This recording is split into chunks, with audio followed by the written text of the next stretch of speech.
Là, il y a problème. Lens a gagné à Lyon.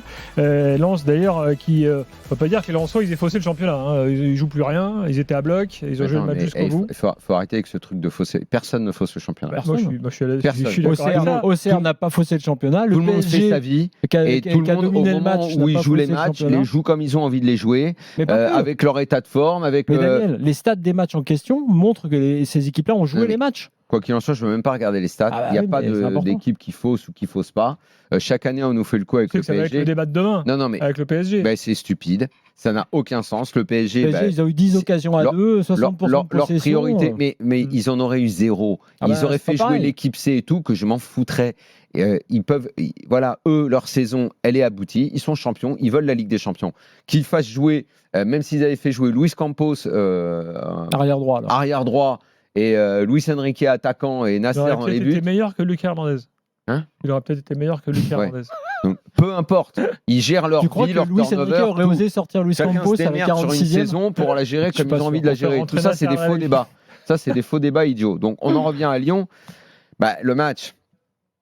Déjà, le contexte. Le match était complètement dingue. Déjà, le contexte avec le déluge et tout. Mais quand tu vois un match à sens unique comme ça, une équipe acculée qui fait que défendre, les Lyonnais qui n'arrivaient pas à trouver la faille, le type de match qu'on a vu 1000 fois, la contre-attaque, en plus le deuxième but des Lensois, je ne sais même pas d'où il sort la frappe. Alors oui, ok, les mecs ne montent pas, mais ils étaient tellement en usure physique et mentale par toutes les attaques qu'ils faisaient. Ils ne montent pas du tout quand même. Il n'y a pas un mec qui monte. Oui, non, mais d'accord, Flo. Le mec, il a eu 1h30 pour réfléchir, savoir s'il allait tirer ou pas. C'est bien que c'est souvent comme ça. Après, il peut la tenter 1000 fois. Je ne suis pas sûr qu'il la mette à chaque fois. Bref, c'est un truc un peu classique du braquage.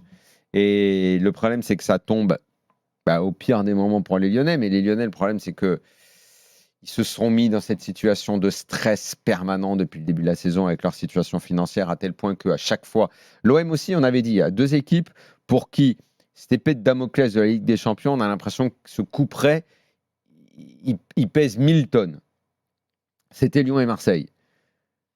Marseille va s'en sortir. Lyon, j'ai l'impression que le coup près va tomber. Et tout ce qu'on veut savoir maintenant, c'est si la tête va partir avec, quoi. Parce que la grosse inquiétude, elle est là. Textor, il a complètement disparu. Prud'homme, il n'existe plus. Prud'homme, il est sur le point de quitter le club, surtout. Oui, c'est ce que je dis, il n'existe plus. Textor, on va le redire pour la 1000e fois, il y a une différence entre ce qu'il disait en politique extérieure, qui était extrêmement intéressant sur l'état du championnat et de la Ligue 1, en politique intérieure. On a toujours cherché à comprendre sans réellement avoir de réponse. Et plus ça va, moins on en a. C'est là qu'est la grosse panique pour les Lyonnais et tout le microcosme lyonnais. Moi, je dirais que même pour tout le football français, ce serait terrible si Lyon devait aller au-devant d'une catastrophe. Parce que les gros clubs, on ne doit pas se réjouir. Que les supporters se réjouissent de ça. Bon, moi, je veux bien, ils font ce qu'ils veulent. Mais nous, en tout cas, observateurs, ce qui est en train de se passer à Lyon, c'est terrible. C'est terrible pour tout l'environnement du club. Maintenant, on attend une réponse de celui qui est le président, Textor. Là, honnêtement, si jamais ils n'y vont pas, et je ne vois pas comment ils peuvent y aller maintenant, moins d'un miracle, il va falloir faire les comptes. Ce qu'il disait... Il joue à Monaco en plus, prochain match. À chaque fois... Ouais, tiens, d'ailleurs, je serai à Louis II. Ah, très bien. Grosse affiche. Il joue à Monaco et dernière journée, ils reçoivent Angers. Bon, Angers qui d'ailleurs peut-être sera pas sauvé à ce moment-là. Miracle, je ne vois pas bien, parce que même avec 2 victoires, ça veut dire qu'au devant, il faut que ça glisse. Oui. Mais maintenant, tout ce qu'on veut savoir, c'est quoi le vrai risque, quoi. Est-ce que réellement, parce que tu sais, à chaque fois qu'on parlait de ça, les gens à Lyon te répètent, ouais, mais nous on a des actifs, nous on est propriétaires du stade, nous on est ceci, nous on est cela. D'accord. Alors, est-ce que ça veut dire qu'il va falloir... Bon, alors déjà, on sait qu'il faut vendre. Donc, Cherki, Tolisso, tous les gros salaires, tout ça, ça va partir. Mais derrière, tu repars comment? Avec qui? Et quel est le nouvel OL qui arrivera derrière? Moi, je... Tu t'inquiètes? Ouais. Un truc à rajouter? Vraiment. Ouais, un truc quand même, parce que certes Lyon a dominé, certes Lyon c'est le scénario un peu cruel, mais quand même c'est pas un grand match des Lyonnais, il y a beaucoup de choses qui vont pas, et moi j'en reviens à un truc, tout le monde n'était pas d'accord avec l'avis que j'avais émis récemment sur Fonseca, et même s'il a fait de bonnes choses, tu remarqueras quand même que beaucoup de bons résultats ont été acquis contre des équipes vraiment inférieures, et que je ne suis pas bluffé, en tout cas par rapport à la période sage, je suis pas bluffé par le changement de coach. Oui, non, je suis d'accord. Ils sont classés aujourd'hui, ils sont loin du groupe. Il n'a pas, l'histoire aussi de ce coach en tribune, l'histoire de. Il y a un truc qui commence à lui coller à la peau, c'est le caractère, quoi. Quand il y a un grand moment, quand il y a un gros match et tout, que ce soit à Lille l'année dernière, à Milan, on n'en parle même pas, c'est le premier reproche qu'on lui a fait, le manque de caractère de son équipe ou sa gestion et tout ça. Mais oui, c'est vrai. Non, moi, je te rejoins là-dessus, moi. Bilal au 32-16 est là. Salut Bilal. Salut Bilal. Salut à tous. Ça va? Bon, t'étais inquiet toi aussi plus que jamais là? Personnellement, vu la situation dans laquelle on s'est retrouvé tout seul, parce qu'on a beau parler parce qu'à un moment donné, on parle de corruption, on parle d'erreur d'arbitrage, on parle de ceci, cela, mais on s'est retrouvé là tout seul. Si on avait gagné qu'on avait gagné une majorité de matchs qu'on aurait dû gagner, on n'en serait pas là aujourd'hui. Maintenant, vous entendez parler par rapport à Fonseca. Pour moi, le mois qui a été décisif, ça a été le mois de janvier. Pierre Sage était encore là, mais je ne mets pas la faute sur Pierre Sage, je mets la faute sur l'équipe.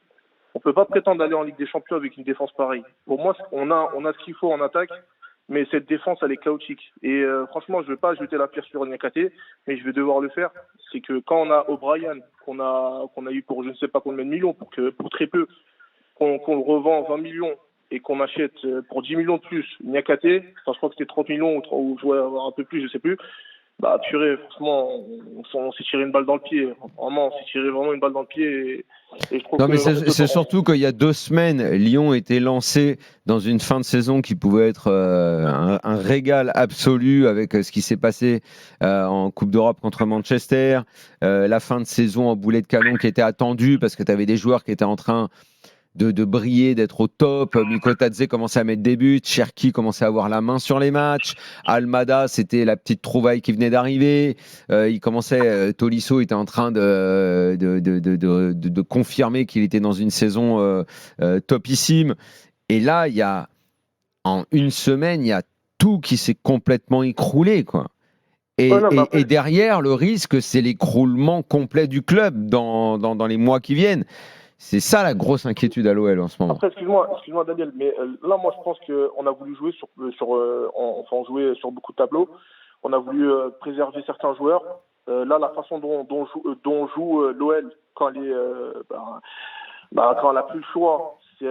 Mais moi je suis d'accord, les choix de Fonseca à Manchester notamment, dans le match d'après en championnat, c'est abusé. C'est abusé, mais même le match contre Saint-Etienne, bien sûr, sérieux, bien sûr. Je suis d'accord. Maintenant, voilà, on est là, maintenant, moi je pense qu'il faudra plus faire les comptes et pas compter la Ligue des Champions, parce que je vais vous dire un truc, par exemple, que j'avais entendu il y a des années de Thauvin, quand on lui avait posé la question et qu'il avait dit on va aller en Ligue des Champions pour faire quoi? Sérieusement, on va aller en Ligue des Champions pour faire quoi avec cette équipe?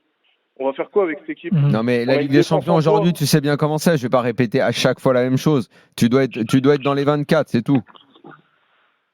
Et la Ligue des Champions, tu y vas pour l'oseille aussi. N'oublie jamais ça. Oui. Mais bon, c'est triste à dire aujourd'hui. Voilà, maintenant c'est devenu que oseille. Oui, mais la Ligue des Champions, c'est ça. Comme t'as plus d'argent en Ligue 1.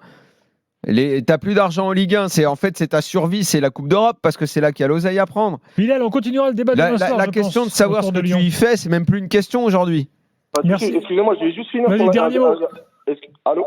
Ouais, vas-y, tu peux conclure. Je finis sur un dernier truc. Moi, je trouve, c'est en dehors du match de l'OL. Moi, je trouve ça que je trouve que les dernières règles de la DCG, si je dis pas de bêtises, ou lorsqu'ils devront déposer le bilan, mettre 0 au niveau des droits TV et 0 pour les ventes provisionnelles, moi je pense que c'est vraiment dégueulasse de faire des trucs comme ça, parce que franchement ça n'a pas de sens. Il n'y a pas eu de juste milieu, il y a eu un changement radical pour tous les clubs, et je pense que ça va peser sur beaucoup de clubs, même au-delà de Lyon. Oui, beaucoup de clubs vont morfler, on le sait. Et pour Lyon en particulier. Merci Bilal. Ça va être tout le gros suspense du mois de juin, ce sera ça. On reprendra le débat sans doute autour de Lyon demain soir, 2 heures d'after, et puis une grande semaine avec les demi-finales retour de Ligue des Champions. Il faudra dire un mot, il s'est passé un truc assez important en marge du foot. Darmanin était invité de Guillaume Play Legend pour la première fois. Il a admis ce que j'ai appelé pendant longtemps un mensonge d'État. Et il s'est excusé auprès des supporters de Liverpool. Pour la gestion de la finale de Ligue des Champions. Écoute, mieux vaut tard que jamais, mais je veux dire, j'ai tellement dit pendant des mois que, et même sur certains plateaux, je me suis fait insulter pour ça. Voilà.